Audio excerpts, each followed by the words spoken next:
Broadcasting from the Bet MGM studio, it's time for Inside the Jets. Presented by EY, building a better working world. Now, here's Bart Scott and Dan Grassa.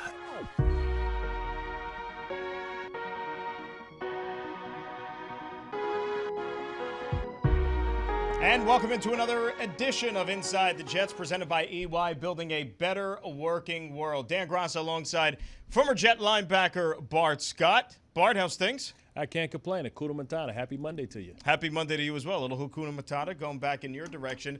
Not as good of a Monday, of course, for the New York Jets, who once again fell short yesterday to the Buffalo Bills.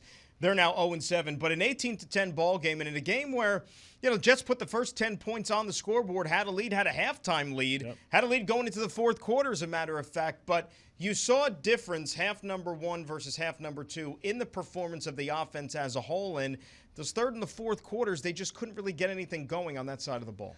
Well, they came out and Loggins, being a different play caller, had a different rhythm, a different tempo, I think caught the Buffalo Bills off guard. A lot of shifts and motions, and I know we're going to talk to Frank Gore a little later in the show, but, when you talk about the shifts and motions, what was happening is that gives Sam Darnold a lot of the answers. We talk about how would Mims perform, after being injured, not really having a lot of live reps. Well, I think the kid performed well. I think he showed why he's deserving of being, the pick that he was. But also his understanding of football, because the shifts and motions really lets young receivers understand if it's man or zone. So it lets him know if he needs to run through a zone or if he needs to make himself available and sit down. And you saw a couple plays where Sam went to him. It looked like that pass all the way to the right hash took forever to get there. But, he did something with it afterwards, not showing that he's just a vertical guy. He's a guy that can get a little yak after the catch. But with that being said, I just think, the Bills made the necessary adjustments. And it was no more adjustments for the Jets to make, because they were just they don't have the depth of talent that they need. They don't have the chemistry. Remember that this Buffalo Bills team is a team that has been a cohesive unit that has been together for a long time. So they've been through it. They're battle-tested, and they have a lot of depth. They don't have a lot of injuries on their roster. Not a lot of guys opted out. That's different for the Jets. So what happens is we see it every Saturday. I want to say Sunday. We see it every Saturday when a team that may not have the talent of the team that they're playing, they can get out to a fast start and compete, but they can't sustain that effort. And the Jets couldn't sustain that effort. I think on defense, even though they played well, it's some plays they will want back because of some opportunities to get some turnovers and create short fields in which they dropped a couple of interceptions and decided and didn't put points on the board. Well, you mentioned the defense too. And the defense bend but don't break, right? They didn't let the Bills in the end zone all afternoon. It was 6 field goals by Tyler Bass, which got the job done. But you look at the second half there where, the Bills kind of started to get a little bit of momentum there. And if you think about it, you being a defensive player, you would know this as well as anybody.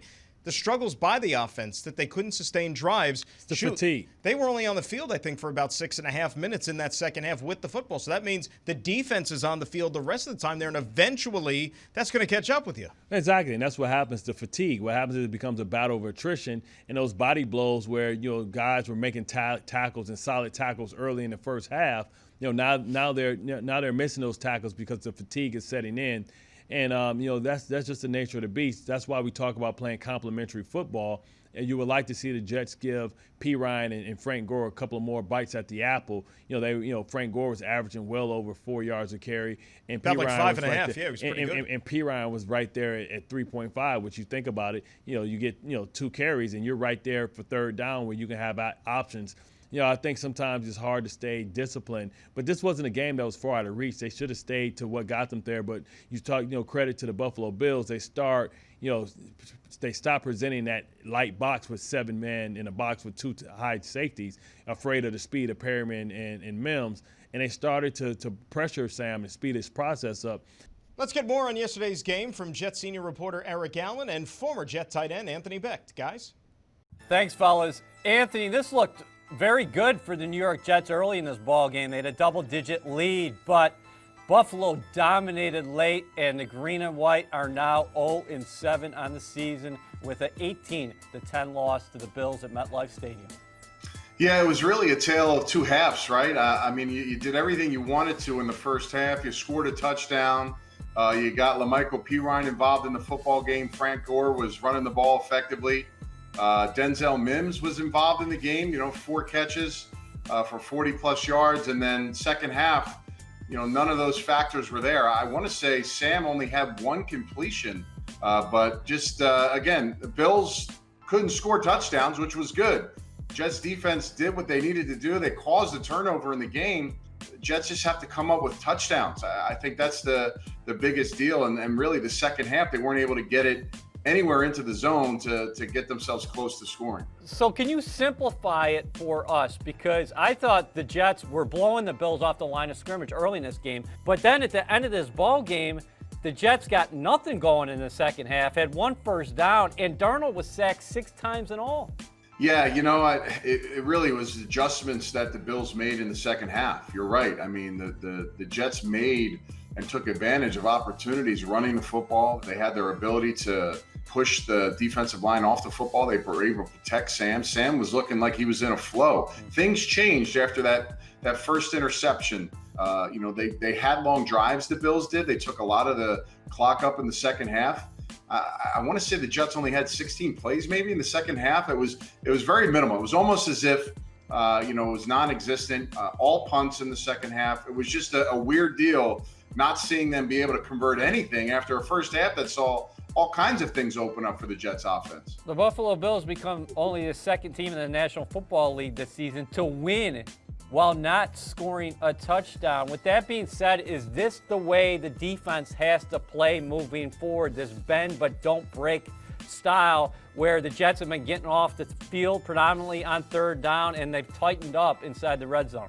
Well, Eric, you got to be able to force turnovers and win field position. It's one thing to force field goals, but you want to have field position throughout the game as well. At some point, you have to stop them, get a 3 and out, or maybe just 2 series and get off the football field. Just a lot of opportunities on the field. I think it is when you play solid defense and you don't turn the ball over, and they kind of matched 1 for 1 there throughout the game. You find yourself in a game in the fourth quarter where you have a chance. Jets had multiple chances in the fourth quarter, second half, to get themselves an opportunity to put a drive together, and they weren't able to do it. There were some bright spots defensively.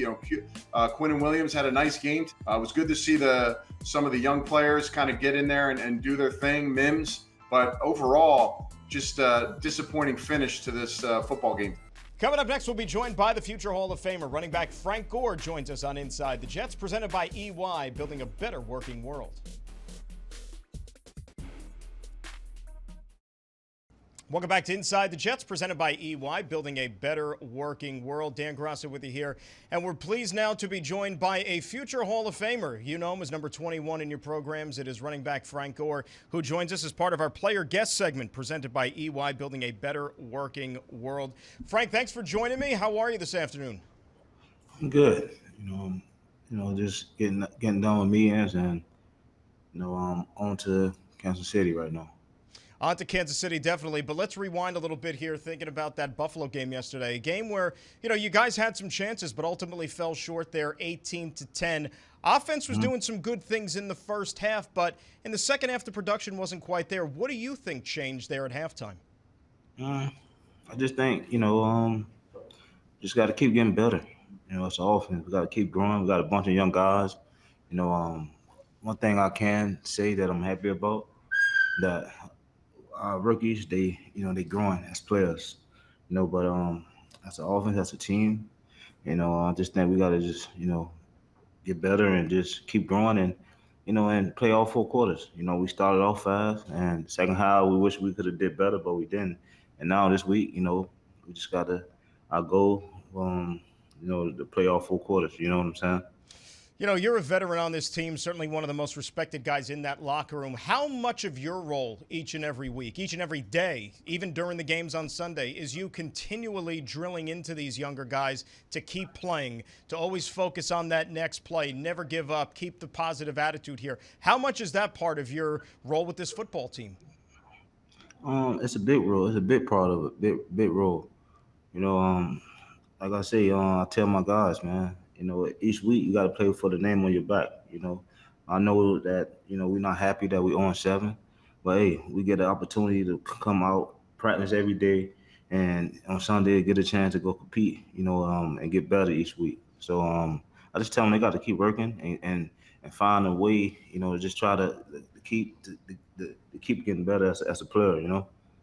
Yesterday, you had 11 carries, 60 yards. I mean, 5.5 yards a pop. That's not too shabby. You know, what did you feel was working for you specifically yesterday when your number was called? I think our O-line did a great job. Our OC Dow, did a great job by telling our linemen, we just got to run off the ball and tell us as at bats to just keep the run and press and make decisive decisions. And that's what I did. I say our O-line did a great job, and also the receivers did a great job in the run game. And now as a group, we just got to keep growing and try to, how we started off, and now we got to try to do 4 quarters like that. Talking with Frank Gore here on Inside the Jets, presented by EY, Building a Better Working World. One of the young guys who's come on of late here the last couple of weeks, guy who plays certainly your position there in LaMichael Pirine, the rookie out of Florida. You probably serving as a mentor to him. You play the same position. You're in those meeting rooms all the time. What have you seen from him in terms of growth from where he was way back in camp to where he is now midway through his first season? I'm proud of him. I'm happy that he is taking steps in the right directions, and I'm not surprised because the way he is as a young kid, as a young man, he want to get better.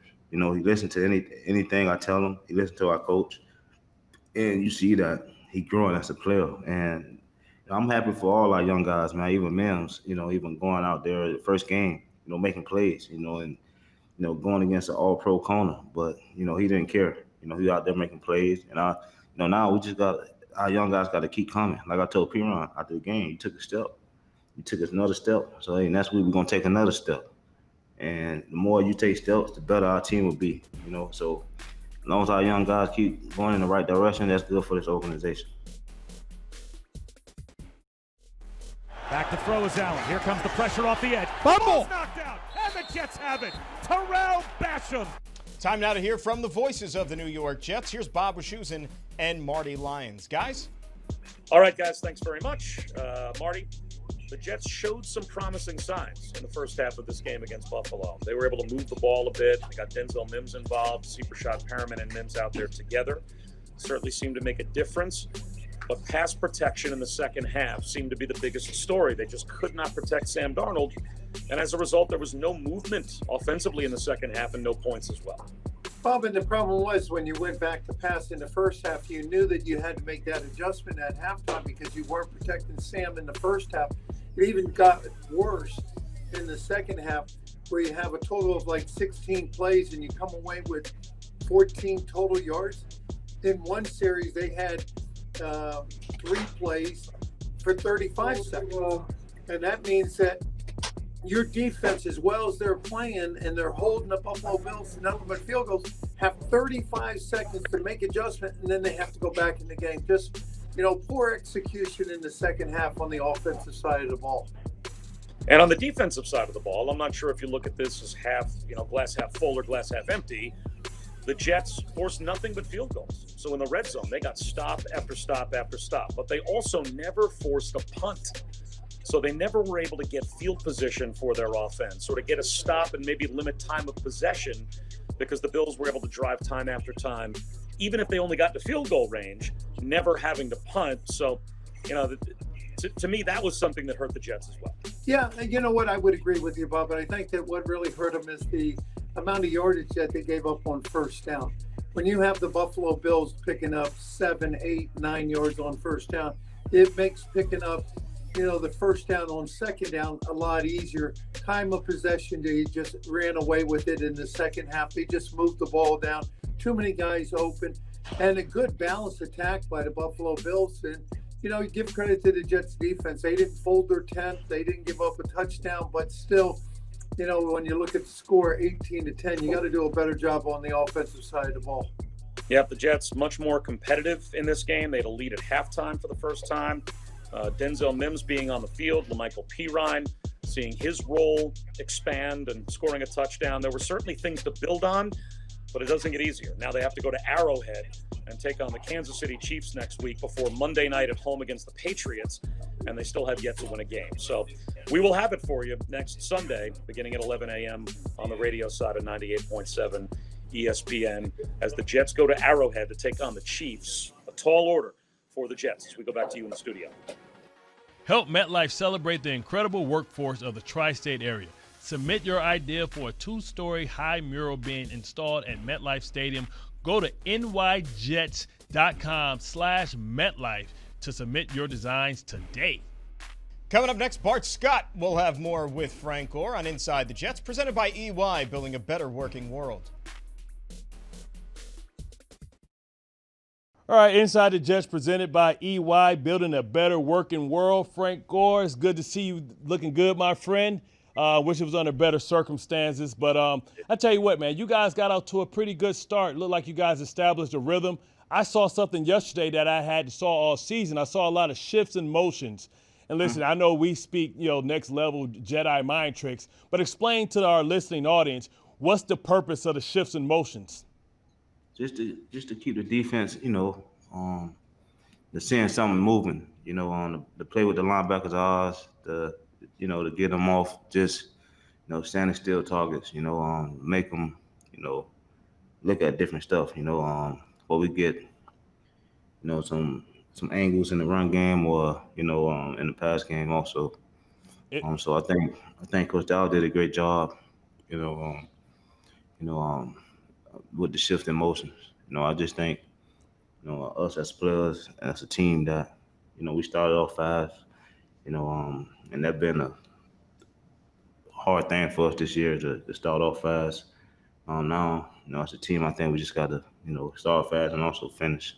I thought we took a step, in the offense by starting fast. Now, we just got to play all 4 quarters now, Yeah, no, and how frustrating is that, the fact that you've had so many different combinations of offensive linemen?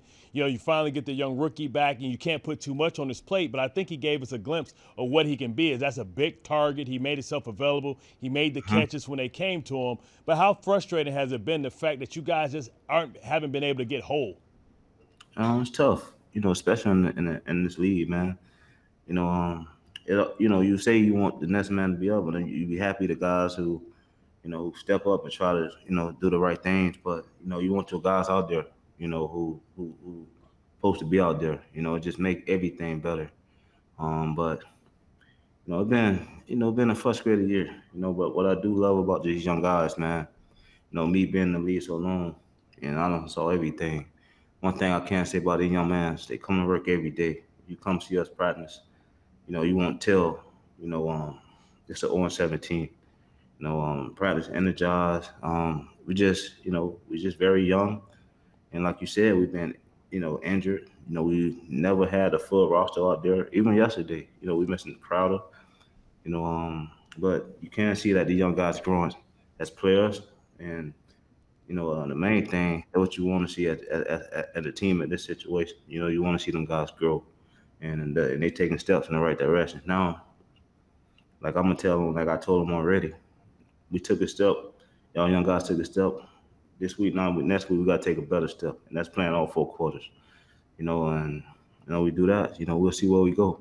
Well, it looked like you guys raised the floor, so to speak, right? Because now it's on film. Guys can do it. Now you just got to make sure that they can sustain it. I was really impressed with P. Ryan, his ability, his burst, his ability to have the football acumen to understand that there's no way that he can keep the ball in his right hand and be able to get to that pylon, to be able to switch it and do that. That was some OG stuff right there, man. Are you whispering in this young man's ears and teaching him all the tricks of the trade? Yeah, I got to. We can't play this game forever.